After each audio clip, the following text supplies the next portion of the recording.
welcome to Bitstorm, a comedy game design podcast by two guys who know nothing about comedy nor game design. I'm Trevor Scott, and with me, as always, is Ben Slinger. Welcome to the back 200 of Bitstorm.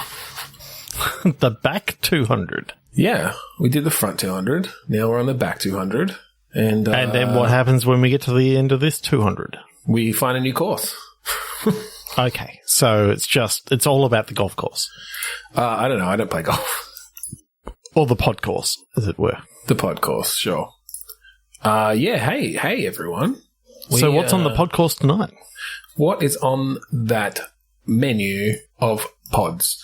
To break the metaphor to pieces, I think we're going to jump right into some ramped up click pitch, but we may bring in some of our other segments that we kind of played with last week now that we've sort of got some nice ways to do that.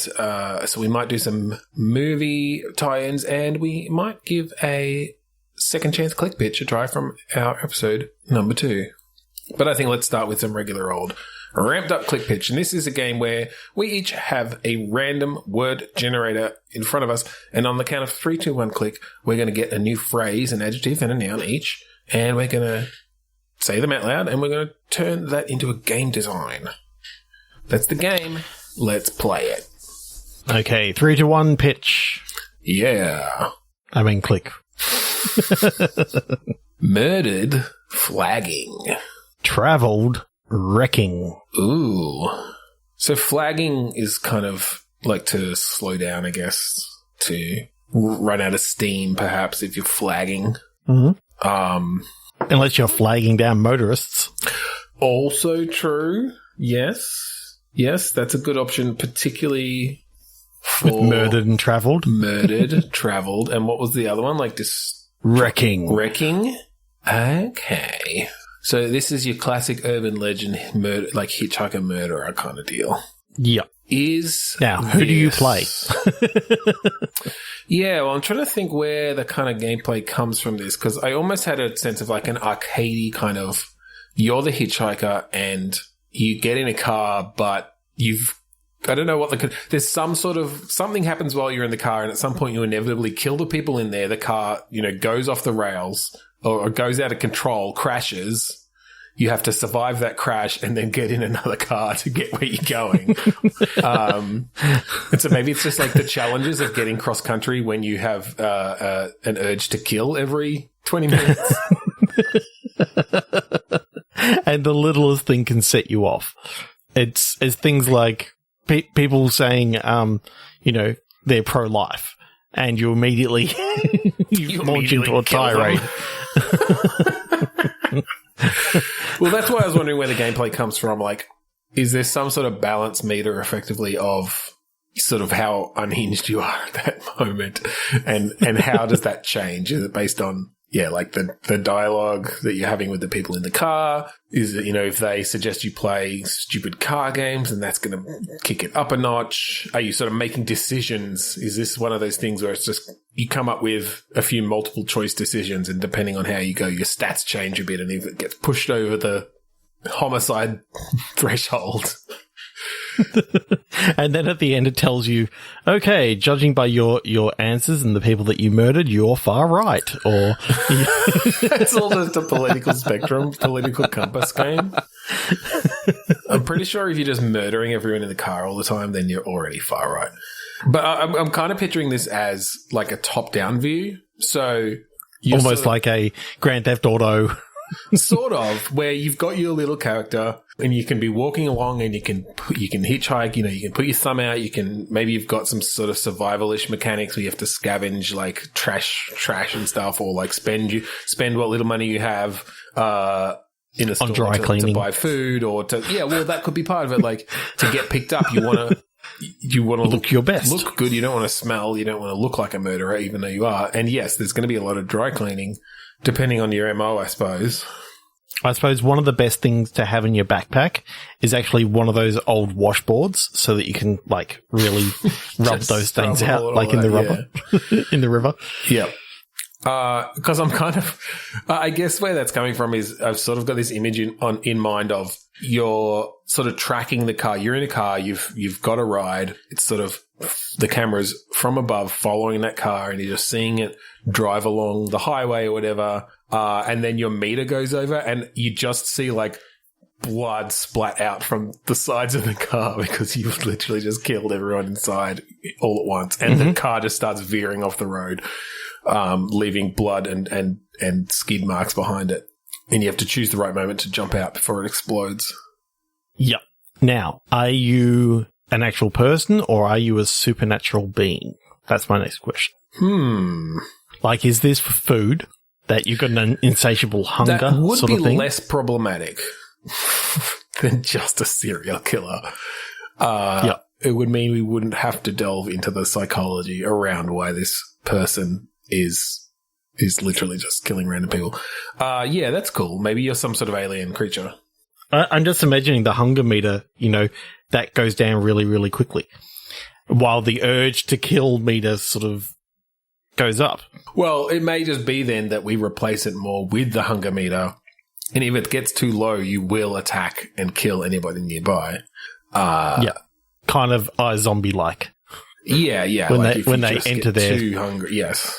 Yeah. Rage out or whatever it is. No, I think they call it going full zombie or something. I don't know. Yeah, something like that. Yeah, that's cool. So then it's a bit more of, well, maybe you literally are a zombie. Maybe you are like a zombie in the early stages where if you don't get human flesh, you do go on some sort of rampage, and that could be part of it, right? Like, you haven't eaten in long enough, you haven't managed to get a ride, and so now you've gone full rage zombie, and you're just like grabbing people. You've got no control then. You're just kind of getting in front of cars and they stop and you pull them out, and I don't know, something like, but then you're going to get cops after you, you're going to get the army coming, you're going to get attacked. Yeah. And so, yeah, the goal is get across the country. People don't question the occasional car wreck on a highway. They do question, blood-soaked seats and, the car just sitting on the side of the road, well, half-eaten corpses. Yeah, they do question, eyewitness reports of someone getting hit by a car, getting back up, pulling the people out of the car and eating them on the side of the road. So, yeah, I think it's kind of about getting across the country without getting too much heat and by killing people. Yeah, so I'm seeing this as you can maybe even have a conscience as the zombie that, you enter a car and it's a young mother and a child and you go, oh, I kind of don't want to be in this situation as you start getting hungry. So you ask for them to pull over in the rest stop. Yep. And that's you go good, and, actually. like, yeah, you're basically taking the chance then of, okay, these people are really good. I don't want to kill them. My hunger meter's at about 27%. So I've got a little bit of time to find someone who's an asshole. Yeah, that's cool. I like that dynamic, actually. I think if you're in a somewhat populated town and you can sort of see, okay, in 3 kilometers we're going to be coming up to a rest stop. Mm-hmm. How long is it going to take for this hunger meter to get down low enough? Am I going to be able to control the rage and do my little mini games to keep I like that under idea. control? When you're in the last 10%, you start getting mini games that get harder and harder. And it's sort of like the quick time sort of animation things, trying to hold it off, or you can purposefully fail it to just go crazy, or you can just hit the button to eat to set it off. Yeah, for sure. Yeah, that's cool. That's cool. And with, all the people that you sort of procedurally generate in the game, you can then, store some stats as to the sort of person they were and still bring up, it's obvious that you don't like, that you are very against, the pro-lifers. You're very against these sort of people and you right. saved this many babies and. Yeah, I like that. Yeah. How many people you spared by, or how many close calls you had essentially of where you got out of the car when you were lower than 20% or something. How many people you killed with particular views. That's fun. That'd be fun to put those stats down. How judgmental you actually are. Well, it could be. Like, you might be right down the center. It's like, whatever, I'll kill whoever. Yeah. That's fun. I like that. You're a monster. You talking to me? I mean, I know. But. No.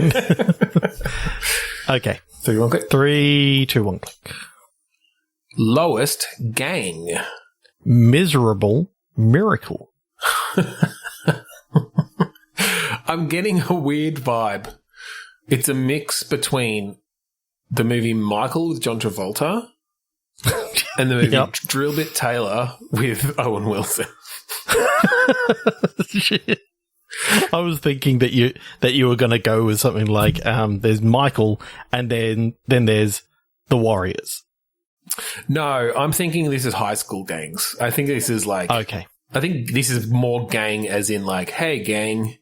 And I mean, and there's a bit of Archie and the gang sort of thing. Yeah, that kind of thing. And so you've got your gangs at school and you do have, there are sort of these hierarchies of popularity and intimidation and different things. And essentially you're the lowest. You're whatever we decide the lowest is in this school. It doesn't necessarily have to be the cliched, nerds are the lowest or whatever, but it could be. And an angel joins your gang. Now, are you playing the angel or are you playing someone who's noticed these weird goings on and you're trying to get to the bottom of who this new kid is? This Michael who's just joined the group. There are a few options. We could either play someone who is in the gang initially, one of the kids. I feel like that makes the most sense. I'm not sure what sort of game this is yet. Mm-hmm. Obviously, there's some narrative in there, but yeah, it has very much that kind of maybe 90s movie vibe, and the angel's gonna like help them become popular and be everyone's gonna want to be in their gang instead of taking their lunch money and throwing them in lockers. Okay. I kind of like that idea, but I want to throw a little wrinkle in for the end. Sure. That when you get to the end and it's like, oh, wow, you've been an angel all along. It's like, yes, an angel. And, they've just signed their name in blood or whatever. And, they've actually made a deal with the devil sort of thing. Okay, you think that we give them the old switcheroo? Oh, hell yeah.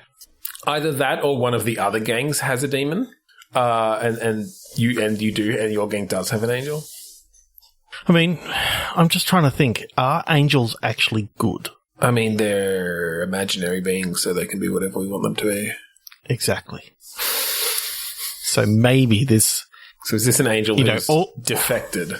Yeah, he's trying to get you to sell your souls to the devil, so he's a fallen angel. Maybe he's trying to get you to sell your souls to God. Because, God could have some shifty ways of getting people too.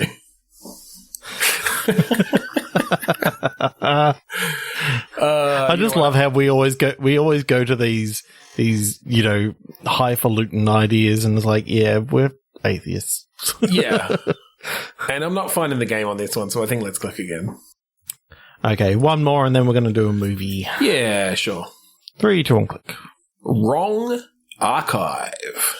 Toe fuss. TOE? TOE. Okay. Oh, I'm just thinking you work in like a morgue or something.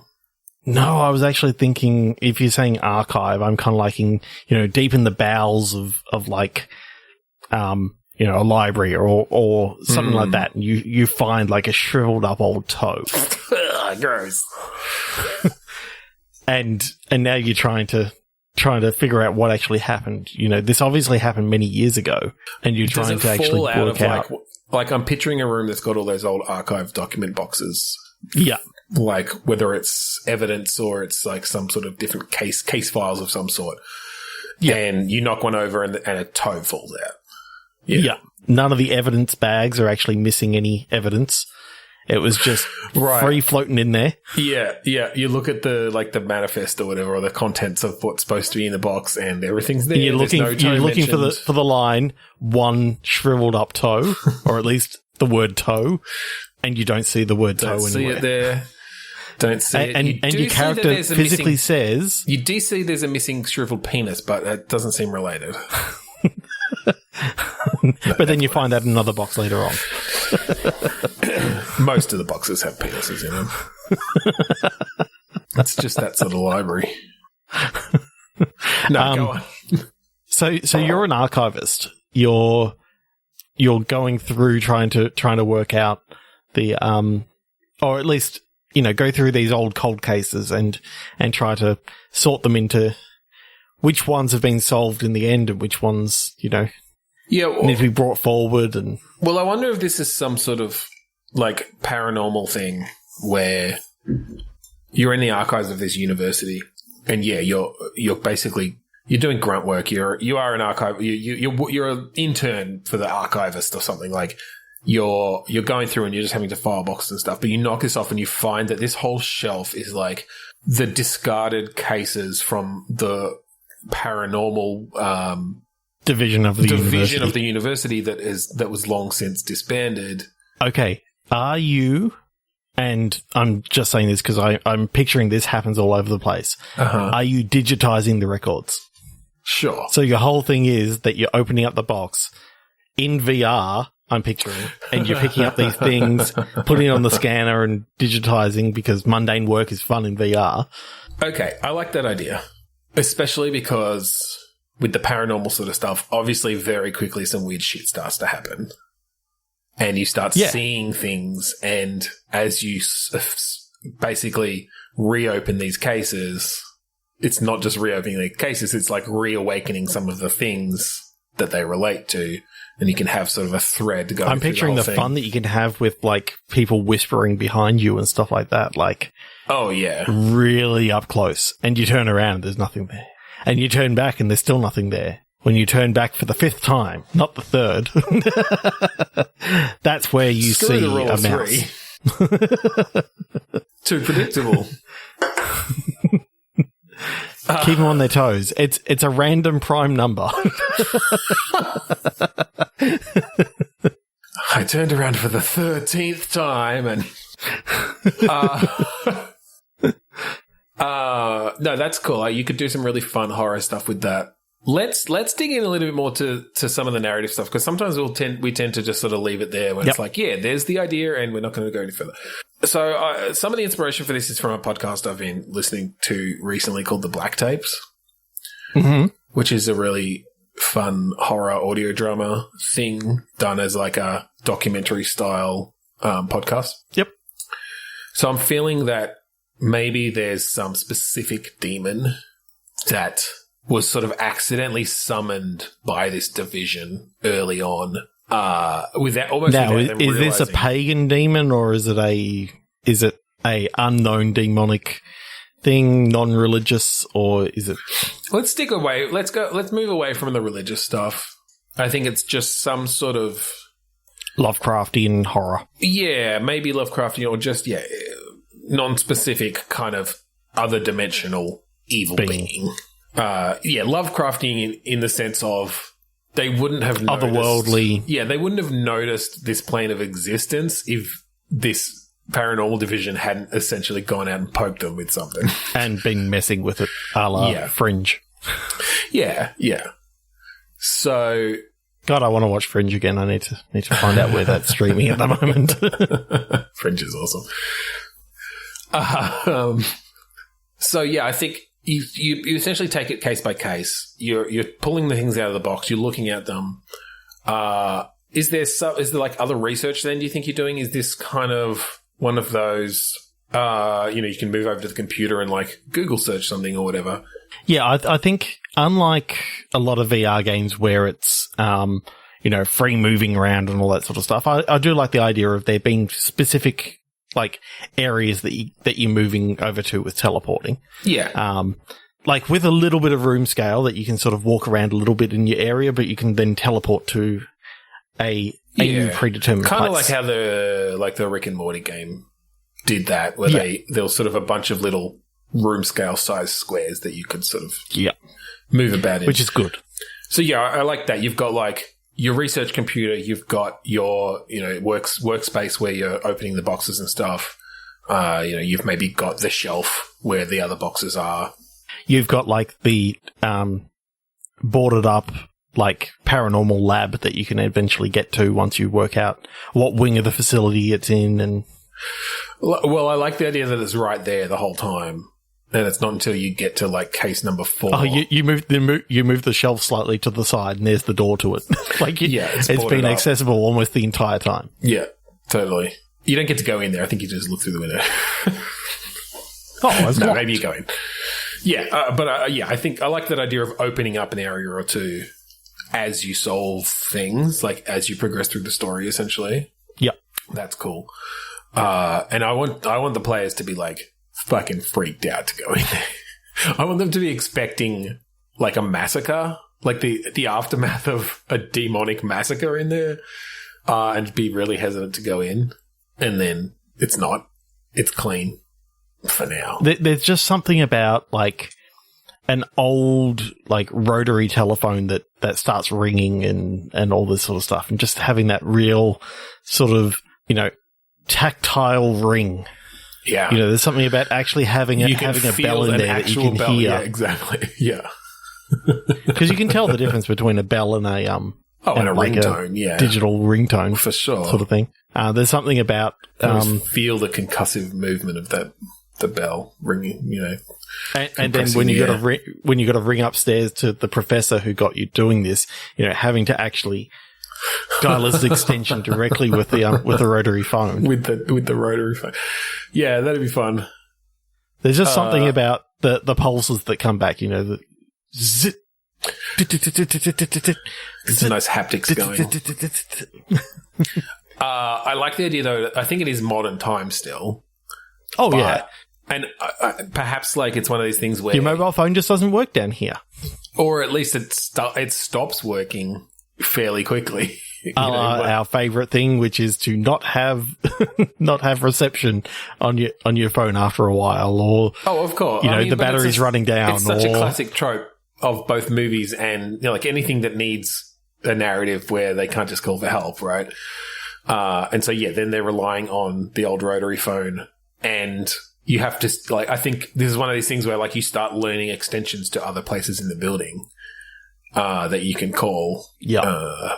I like the idea that actually early on, before you've found out much about it, you just find the extension for the paranormal division and like talk to someone there.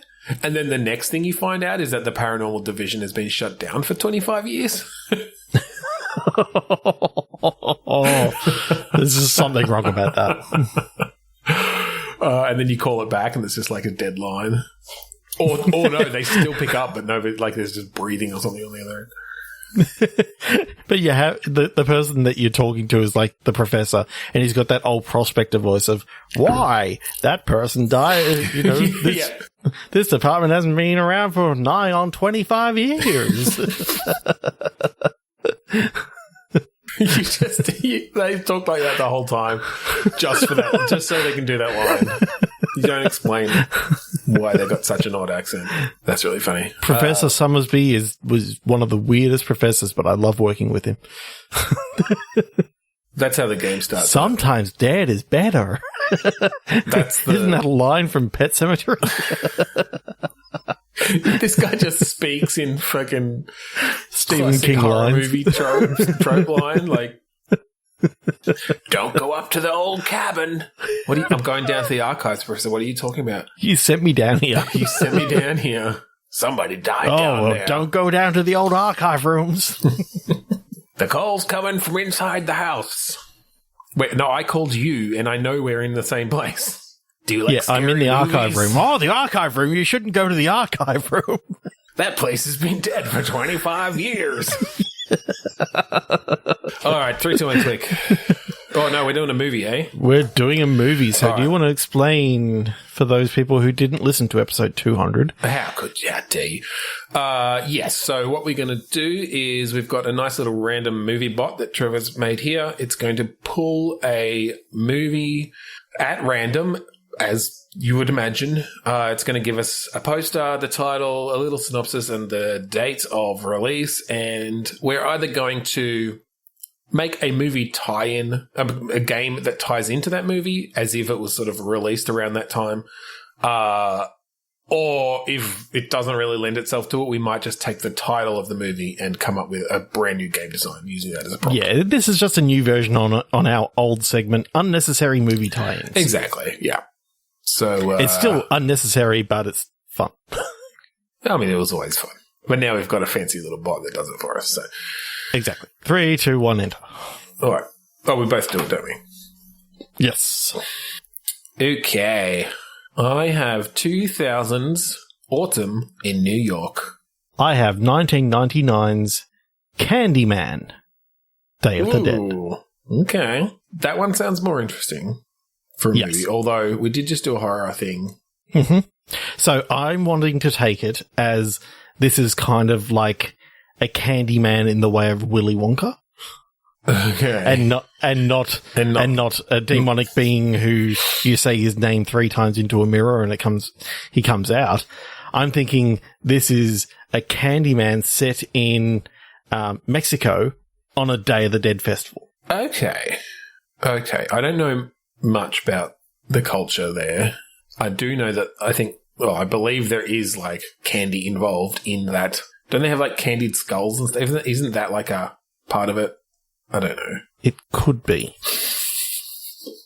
I know, but I know we don't have to go with that. We can go with something around just the idea of Candyman and some sort of festival or just something that isn't necessarily Willy Wonka or horror or horror. Just a whimsical candy based game where you play a chocolatier or a candy maker, candy wizard. Yep.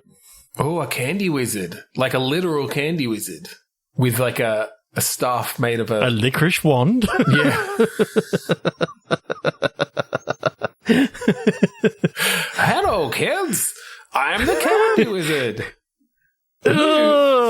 What the fuck are you? Oh, my clothes are made of candy. I'm very sticky. The snozberries taste like snozberries. Don't touch my snozberries. They're my private snozberries. I don't know what the game is, though. Just casting candy spells. Is this a Hogwarts-esque going to fucking candy wizard school? I'm sort of seeing this as yet again VR. This I've always got in my head like a combination between like a zombie shooter and just this kind old candy wizard who's trying to get along in life and trying to be all nice, but then he gets caught up in like some sort of crazy situation that he's got to like. Maybe some of the candy that he's been creating has come to life. Is this a situation where, because I kind of like what you said there about this candy wizard, he's spent his whole life studying fucking sucromancy. The sugar arts. Yeah. So that he can bring joy to children, but he gets caught up in sort of the rest of the wizarding, like the stuff that's just a lot darker, and it's just this sort of fish out of water situation where he's somehow called upon to like destroy a dark wizard or a dark creature wizard, or something. But he because there's a dark necromancer who's like gone crazy and started turning all the townspeople into zombies and all this sort of stuff, and he's got to go with his sugary treats and all sugar spells. Yeah. To basically necromance them. Hence why it's Day of the Dead. A Candymancer versus a necromancer. Candyman versus necromancer. I like that. That's a Candymancer. Oh, fuck. There you go. Candymancer. Yes. Name of the episode. The Candymancer can. Okay, so what does the Candymancer? He's got obviously control over candy. Oh, so he brings pinatas to life. He brings yeah. I'm trying to think what his armies of gummy bears actually have effective spells. So yeah, is it that he's having to to twist what would usually be these joyful spells into violent things? So he's managed, he creates a pinata that explodes and just candy shrapnel comes out everywhere in all directions. Yeah, rock candy. Yeah, it's like Pop Rocks and soda inside a pinata. As the gas builds up and just explodes out. Yeah, it just explodes out. So that's effectively your landmine or your grenade thing. Yeah, I think you can call an army of fucking gingerbread men and gummy bears that sort of swarm someone and pull them down. You can wrap people up in, or cover them in, I don't know, fucking licorice whips or something. You can cover them in literally melted sugar. I mean, that stuff burns. And just dip them in chocolate. Okay, he's definitely got a licorice wand. We know that. Licorice wand. That makes sense. Yeah, so what sort of world is he going around in? A dark and dreary world, and everything that he does has got these bright colours so that you can... I think you've got this intro where he's almost maybe it's even musical or something, but he's in his house and it's all full of bright colours, and he's this super whimsical wizard creating, decorations out of sugary candy in his house. And then he gets a knock on the door, and outside it's just grey and raining and dreary. And there's this wizard there in just this drab cloak. And that kind of kicks off. It's you're the only one. There was a huge explosion. The dead attacked the wizard parliament, and it's it's a fucking designated survivor. It's you're the most powerful wizard that we've got. You're every more powerful wizard than you. And I think he is quite powerful. It's just that he's powerful in fucking Candymancy, and it's not that useful most of the time. So there's just something about being able to do little wand waving in VR to basically get it to fire out creates a muffin or a cupcake. You do a figure eight and then a flick and you create I don't know, a pinata, boiled sweet, a Werther's. A cross flick is molten sugar or something like that. And yeah, I think you can assign different. Maybe you can assign different attacks to your different gestures. Okay, so you can't turn people into sugar. You can only command sugar. So it's all about, as you're going along, you've got to sort of keep your resources up. So you're going into people's houses and finding, packets of sugar and that sort of stuff. You just have to wolf down sugar or, absorb it into your body or something. Either absorb it into your body or keep it in, a fanny pack sort of thing. Because, you're basically picking up your sugar. That. I like it in the way that in Avatar, The Last Airbender, the waterbenders would have just a flask on their belt. A flask of water, yep. That they could just pull out and fling and put it back away. So yeah, he's just got a bag of sugar. Yeah, and I just like the idea that as you're going through the town and stuff like that, you got to keep an eye out for sugar supplies, and you see a bakery. Oh, cool! Is this gameplay like The Last of Us? But where you're going around picking up supplies and sneaking around, and it's there's one of the fucking dead that's been raised. All right, create a sugar spear and throw it through their head. It's super dark. But bright colours all over the place. Oh, everything he creates is you create this sugar spear and it's like a fucking lollipop, twisted colours all the way through. Just suffocates them in fairy floss. Oh yeah, it's all about the different sort of sugar sweets that you can sort of put together. The tiny gummy bears that you can sort of throw out, then you can grow to a big size, and they're sort of your area of attack spells. Oh sort god, of thing. I'd love a good animation of you throw out a handful of gummies, they turn into one big gummy to attack, and the bad guy like slices them into pieces, but then they're just smaller gummies and they're still attacking. Yeah. Yeah. There's just something about like how bright and how colourful you could make all these spells, but really it's gruesome stuff that's actually going on. I want full on Last of Us style death scenes of people like choking on bright pink fairy floss, like that's forcing itself down their throats, and you just see the panic in their face. Yeah, killer pythons and all these sort of things. Jelly babies. They're crawling up. Mama. They just stick on. Oh my god, that's horrifying. It is. Okay, what do you want to do next? 3, 2, 1 movie. I have the classic, I haven't seen it, but the Peter Jackson Bad Taste from 1987. Very nice. Okay, I have from 2004, Sideways. Oh, the wine movie. Yes. Okay.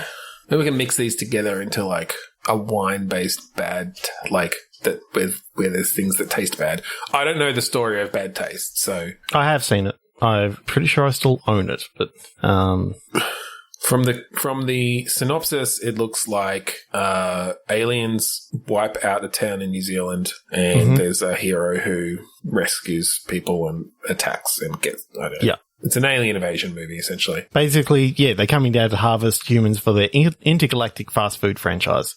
Of course. Yeah. So that's actually, kind of a cool idea as well. For a game, yeah. And Sideways is two middle-aged men embark on a spiritual journey through Californian wine country. One is an unpublished novelist suffering from depression, and the other is only days away from walking down the aisle. Yeah, I like the idea of Bad Taste. No, come on, Sideways the game? What are you talking about? The wine tasting game.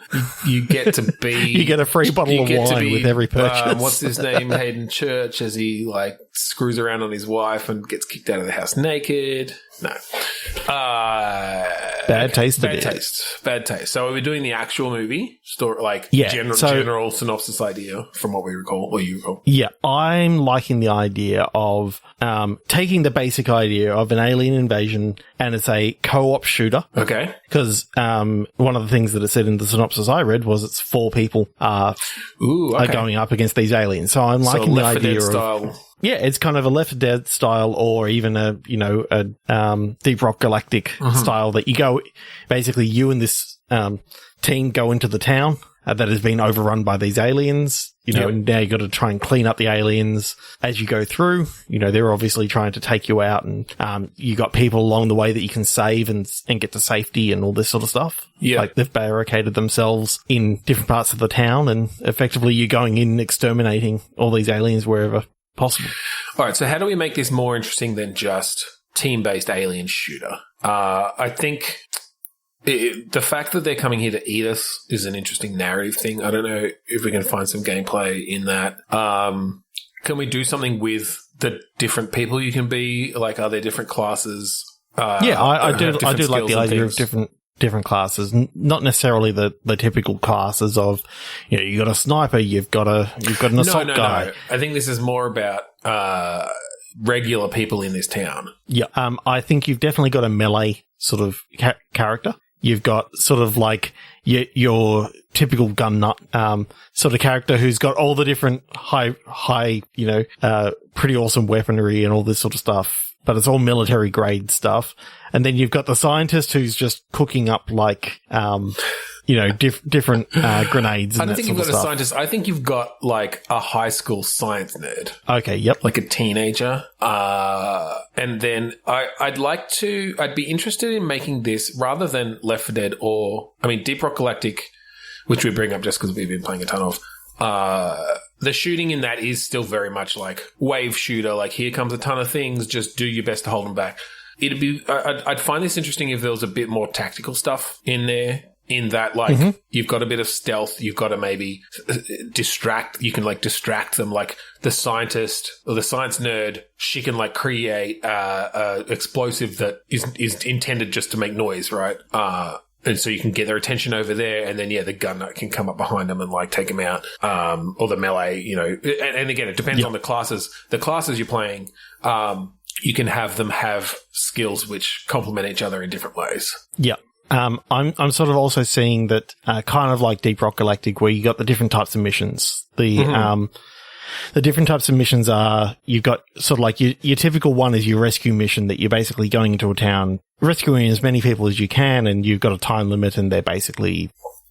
Well, I feel like this, instead of going into a town, I feel like this whole game is set in, the town. They've taken over a town. And it can be a fairly large town. I like the procedural element of but bringing into new towns. I think it's more, the procedural element's there, but it's more, you're going into a building or a complex or a section rather than the entire town, right? I think it's more, I'm picturing a bit more slower pace, so you don't need an entire town for a level to move around in. It's more... But depending on the levels, you could have some of those smaller, more intimate sort of things where you're trying to save one particular person. And if that person dies, then the mission's over, sort of thing. So therefore, you can't be reckless. But then there's another mission in which you've got to make it to their ship undetected so that you can steal some of their technology and... Right. Yeah, but I think that can all be in the town. I think that can all be... Because just more from a narrative point of view, I like the idea of, these aliens have come to our town and we're people from this town who have formed this little team of guerrilla warriors to fight back. And so, I think you can still have it that it's a section of the town or whatever, and it can still be procedurally generated. But I like that. Different types of missions. Some might literally just be clear this area, just an elimination mission, because you could even have it that you're taking over territory of different parts of the town as you play through, and that gives you additional resources and the ability to start with more powerful weapons or different. And then tools you got cage levels in which you go in and basically they've got all the humans in cages, and you've got to basically get them to start a revolt sort of thing. You unlock all the cages and start basically. Oh, that could be cool. You end up with Pandemonium. just this big chaotic level of aliens attacking humans and humans attacking aliens all around you. That'd be fun. Yeah. You said cage level though, and I thought, have they got you in a cage and they're just sending aliens after you? Where it is more like a traditional wave-based thing. But maybe it's something like that. If you get captured, you could even have, you failed that mission, then they've captured you, and your next mission is this escape mission essentially, or some sort of survival mission that essentially changes based. You'll have less resources to start with, but maybe in some cases you'll benefit from going through an escape mission because there's some stuff you can only get in those missions because you're essentially behind enemy lines or something. That could be. Really I'm cool. picturing in the opening movie, basically this new restaurant has come to town, sort of thing, and these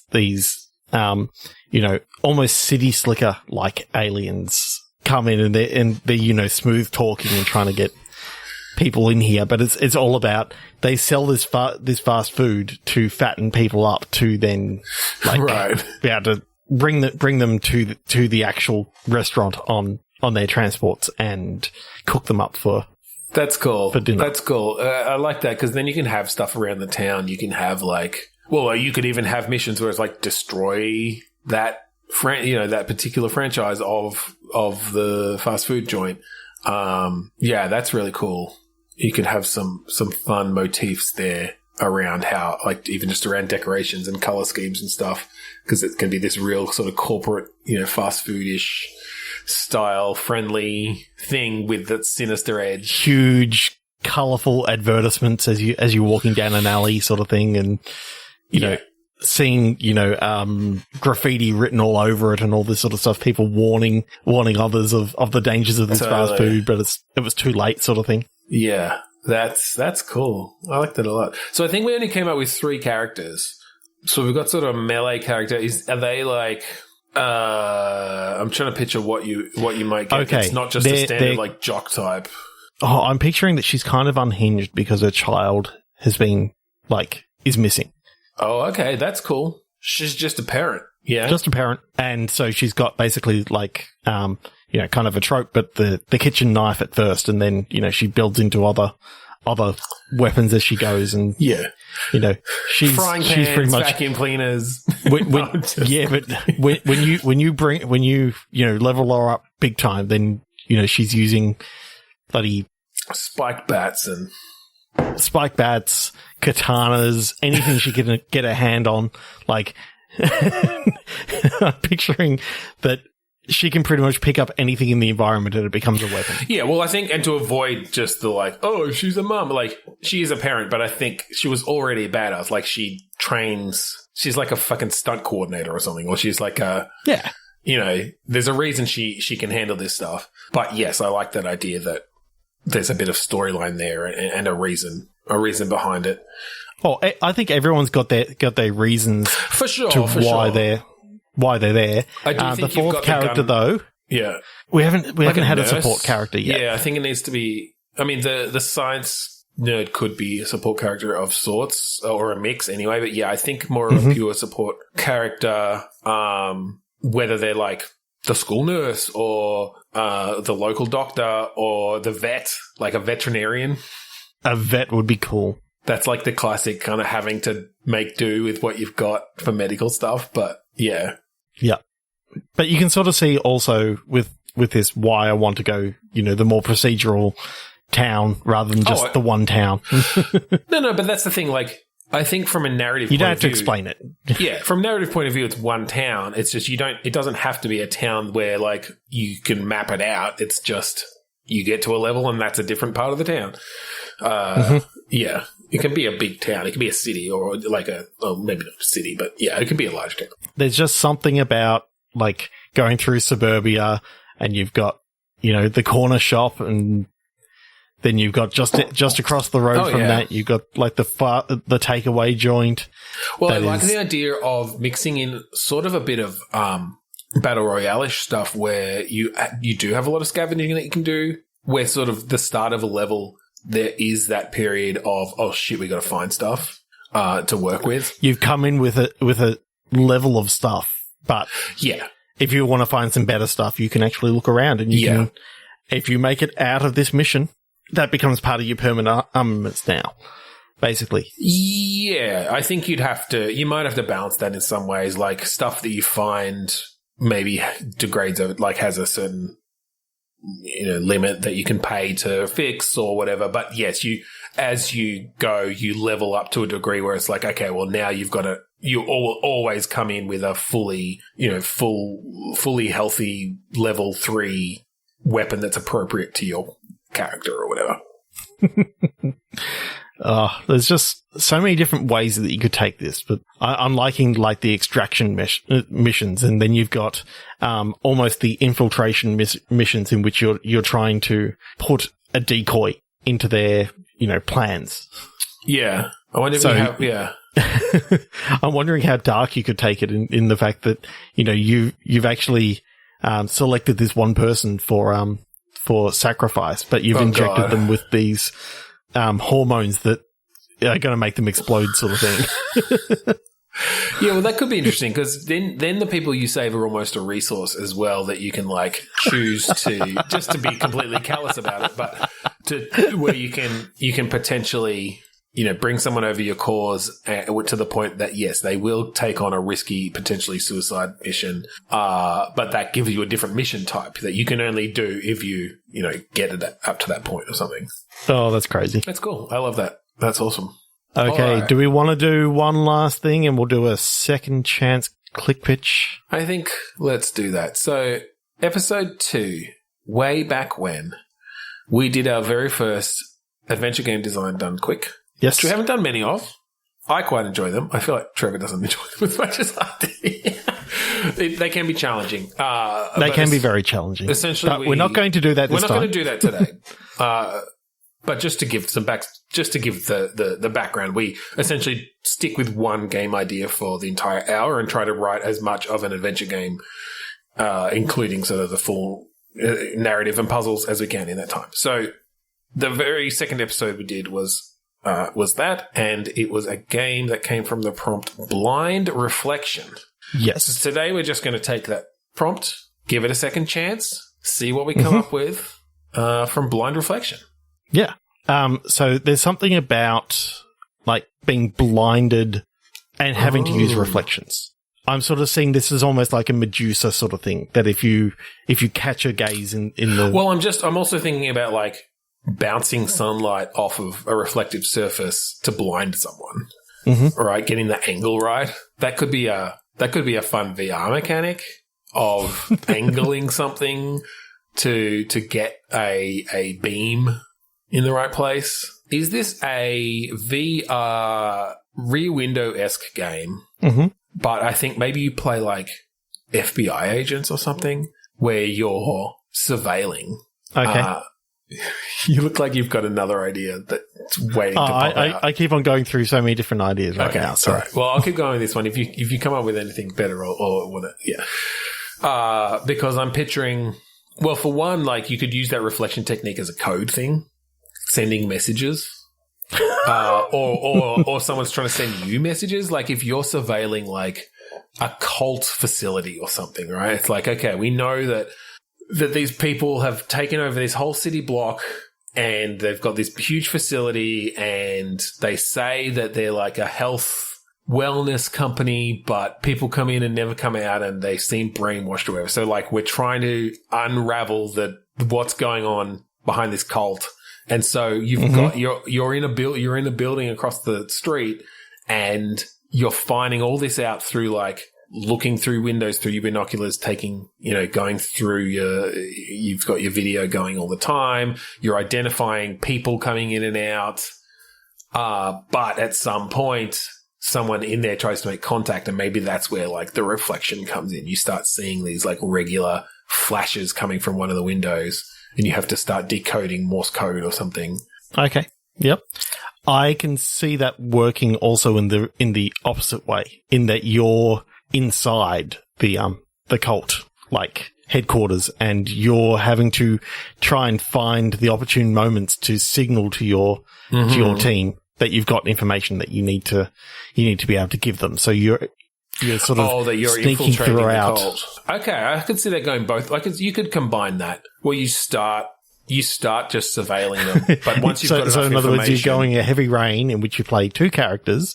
You play someone on the inside and someone on the outside. Well, or you play one character, but they start off surveilling, and then once you've got enough information, it's like, okay, I think we've got enough. Like, we're going to send you in undercover, and that's when. Or we haven't seen that guy for quite a while. Like, there's no signals coming from inside. You need to get in there and find out what happened to him. Yeah, perhaps, yeah, that could be good.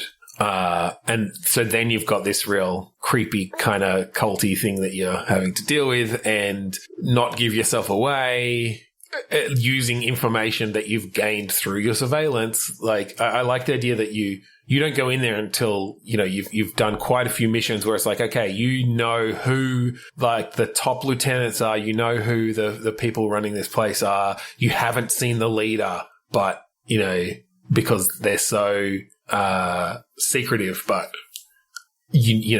so based on that, you'll have to like respond to things in the correct way or answer questions or know the procedures based on what you've studied essentially.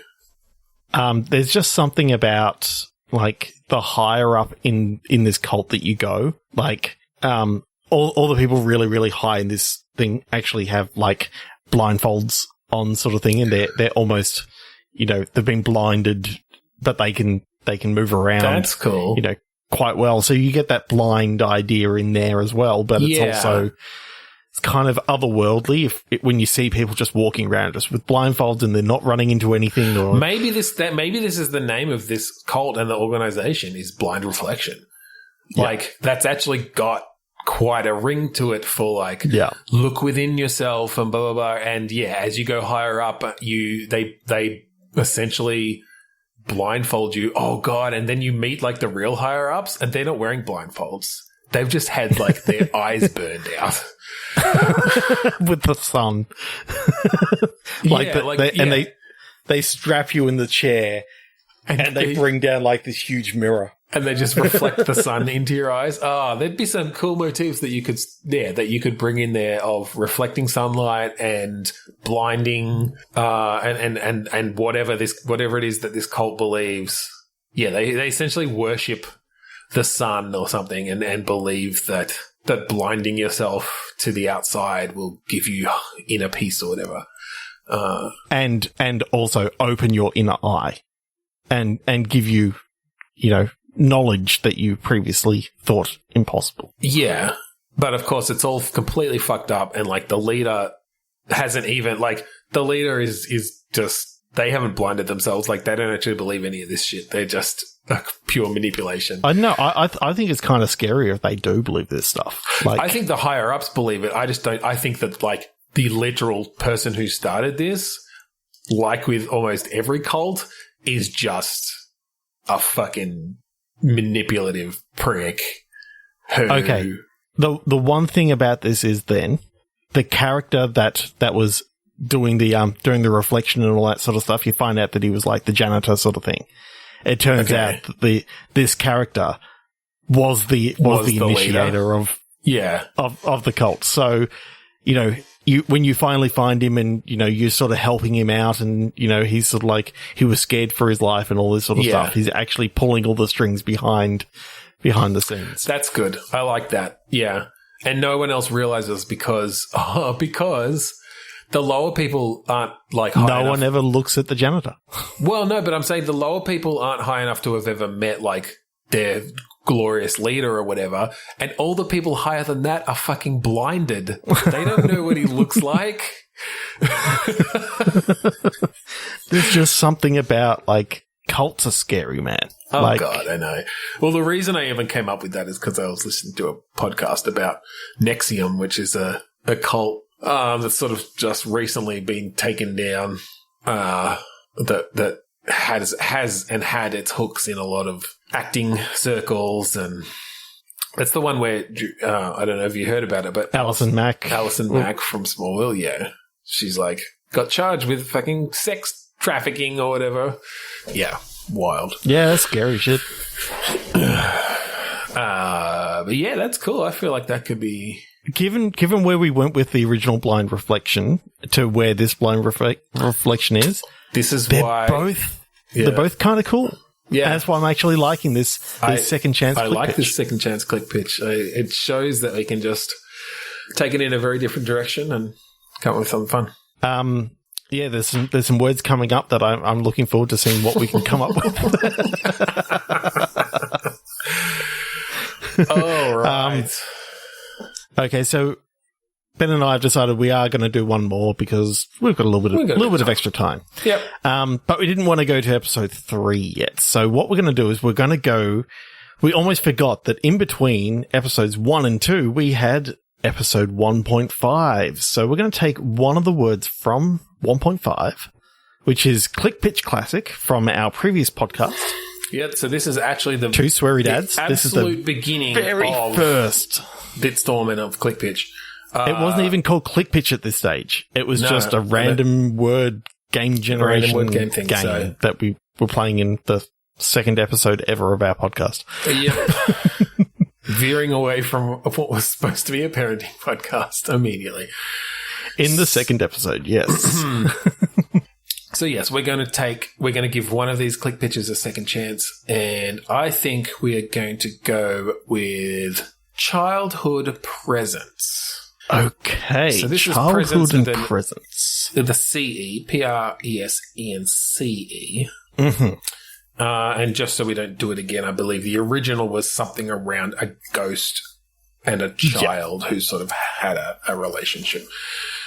So childhood presents. There's something about having watched The Haunting of Hill House, and spoiler, the youngest child in that turns out that she was haunting herself through time. So when she died later on, and she came back through time and was haunting herself. I like that idea of taking that idea of this childhood who's been haunted throughout like all these different things. And then when you later on get to it, you find out that it's actually things from the future. Maybe. I like that, but instead of it being another ghostly, haunting horror thing, I'm thinking this is sci-fi. Yeah, this is actual time echoes travel. through time. That's what I was going to go. Like almost something like The Time Traveler's Wife. Do you know that movie or book? So in that one, it's essentially there's a man who involuntarily travels through time at different points and meets his wife when she's a child, essentially. Like, she's known him her whole life, but it's not until, like, she meets him then later on that he meets her for the first time, because it's only after that point that he's ever travelled back there, because he travels back to, like, important people and moments and stuff. Anyway, it's quite a good story. The book's better than the movie. But, yeah, I kind of like that idea that, yeah, this child has had these moments where there's this presence or this person who visits them at strange maybe even times. helps them get through like difficult times in their childhood sort of thing, but it's actually and tells them things and stuff, and then yes, as it goes on, there's a bit of a twist that's like, oh, this is you literally coming back and helping your younger self. So maybe this is one of those stories where you're sort of jumping in and out of this person's life. Yeah, I like that. And doing these sort of little scenes, little vignettes. I wonder if you're sort of starting very early on and are you like a baby in a pram or something, and they like catch you from getting hit by a car or something. I'm thinking it's like an old, whether it be Victorian mansion or something like that, kind of feels a bit like there'd be ghostly things happening.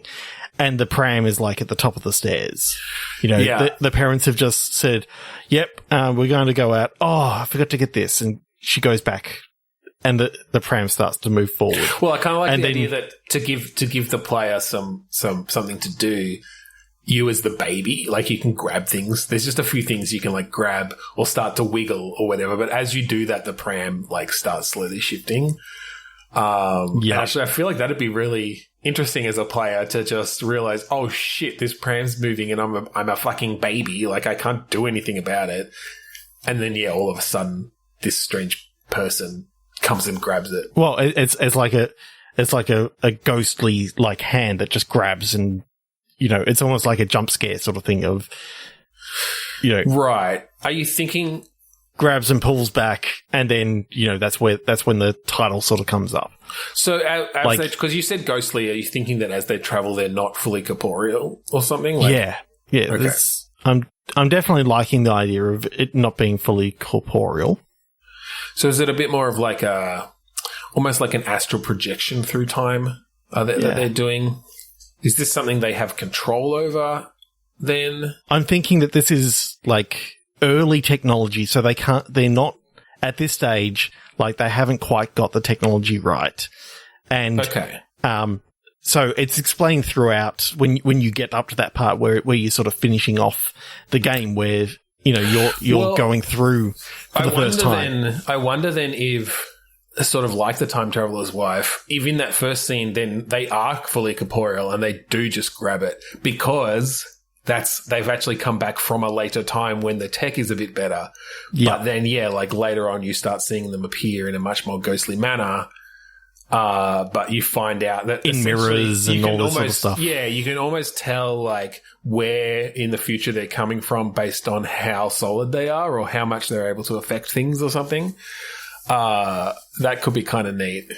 So I kind of like the idea that it's actually your father's tech. So in the basement, he's building this tech because, like he and your mum are like scientists trying to work out this stuff. Yeah, quantum physicists sort of, or something. Yeah, putting the trope on its head. The father tries it himself and ends up, lost in time. Yeah, well, I like because there's nothing to tether a red herring as well of that it's been your father who's been coming back. But you find out that no, that's not the case, and maybe eventually you save your father. Yeah. Or I wonder And if you save even- him from actually, like, you almost set a paradox in motion in the fact that you stop him from making- trialing it out because something happened. When he went to trial it out. Or even from creating the technology in the first place. Yeah. That could be a really, like, bittersweet ending of you, like, maybe it's one of these things where your parents always tell the story of, like, when they first had this epiphany of that this could work, and they were together, and, like, they both sort of came to it at the same time, and then they had this amazing evening of, like, discussing it, and that's part of how they fell in love. And it was something like they saw, like, I don't know, a ghostly presence, and it was you. I was more thinking they see something in nature and you essentially go back and prevent them from seeing it so that they'd never create it, and thus wiping out your own existence and creating a paradox. But it could be interesting if part of that was sort of caused by you as well, and you could go with the inevitable sort of future timeline thing where so you go back specifically to stop them from doing it, but it turns out that it was you that they saw that inspired them in the first place, and it was inevitable the whole time. Yeah. I do actually really like that. That's cool. That, fate is actually something that that we sort of came up with, as in, human beings actually came up with. Well, yeah, and I think I love that idea. Fate is always gonna happen. So your father was fated to disappear through time, and therefore you set everything in motion by trying to stop it. Yeah, sort of. It's more just about that. I think they call it the bootstrap paradox, because I've been watching a lot of Dark. Well, I haven't watched it in a bit, but where, essentially, like, the thing itself creates itself by going back in time and introducing itself to the person who created it, essentially. And so it literally has no beginning. And so, yes, it's more just that the timeline is fixed. Like, you can't actually change it. And yes, it's that you went back, and I think you try to obfuscate it as much as possible. Like, they don't describe a ghostly figure. They describe, like, the way that something moved, or, like, that a spoon that dropped, like, fell in this weird way or something, and it turns out it's because you were there and it bounced off your foot. I don't know, like, whatever it is. I'm seeing, the childhood moments that you play through, and then you see it from the other point of view when, things that you're doing there, don't necessarily happen at the same time, because you do have some free will somewhat in this situation. But, now, if I get damaged here, there's actual consequences to your person or whatever. So say your hand is about to go into a chopper sort of thing. Yeah. And you actually lose a finger because of it. So I really need to be careful with this because I don't have, so many fingers. I don't I need to make sure that me in the past is actually safe. That's what I'm trying to do, keep myself safe. Right. Yeah. It would definitely be hard to actually have those be the same exact experiences from the different sides. So yeah, I think what you're saying is you see different experiences. Yeah. Yeah. Or different experiences that you didn't realize were part of this whole situation. Yeah. Yeah. It would be challenging, but that would be a really fun. Yeah. That's cool. Awesome. I love it. I like this. Yeah, I do like this second chance clickage.